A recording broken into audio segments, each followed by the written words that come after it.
आता आपल्या आवडत्या मालिकेचे संपूर्ण भाग मालिका प्रसारित झाल्यानंतर लगेचच पाहू शकता फक्त सन नेक्स्ट वर. भारतातील प्रेक्षकांसाठी मोफत सेवा.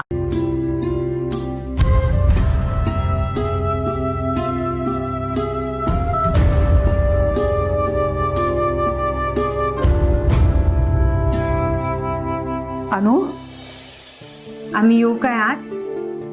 या ना या. असं विचारताय काय? तुमचंच घर आहे, मी तर पाहुणी आहे घरात. अगं नाही नाही, पाहुणी कशी? तू तर आमची आपली या घरचीच आहेस.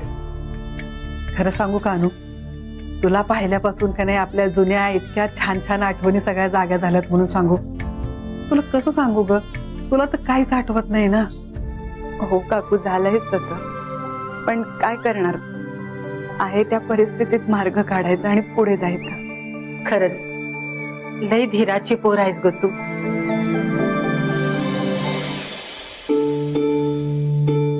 काय झालं, तुम्हाला काही बोलायचं होतं का? बोलायचं तर इतकं काय आहे, पण मी कुठून आणि कशी सुरुवात करू ना, मला तेच कळत नाही ग. म्हणजे ओ काय करताय काकू, आजी काय करताय तुम्ही? नाही पोरी, खरंच गोष्टच अशी केलीस. काय केलंय मी? सावी आणि आदित्य बरोबर संसार करायचं ठरवलंस तू. हे सगळं सरूसाठीच करतेस ना? नाही नाही हो, हे सगळं मी माझ्या संसारासाठी करते.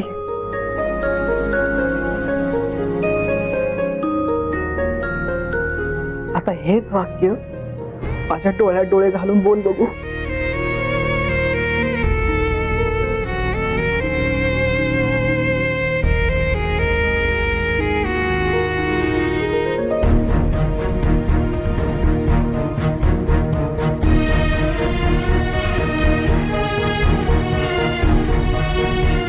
अनु, नकळतपणे अगं मी बोलून गेलो ग.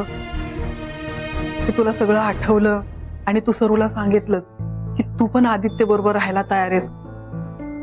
ती पण तिचं नवीन आयुष्य सुरू करेल, ती लग्नाला तयार होईल असं वाटलं ग आम्हाला. आणि हे सगळं ध्यानात ठेवूनच तू निर्णय घेतलास सरूच्या सुखासाठी, वय नव? नाही नाही, तसं काही नाहीये. भावनेच्या भरात आम्हाला हे कळलंच नाही ग. नकळतपणे तुझा आणि सावीचा माझ्या सरूच्या आयुष्यामध्ये अडथळा होतोय असा त्याचा अर्थ निघतोय. बघ ना, म्हणून तर तू आदित्य म्हणजे अंकित कसा आहे हे सगळं माहित असताना सुद्धा तू त्याच्याबरोबर राहण्याचा निर्णय घेतला. आणि तुझे हे उपकार मी कसे फेडू सांग बरं.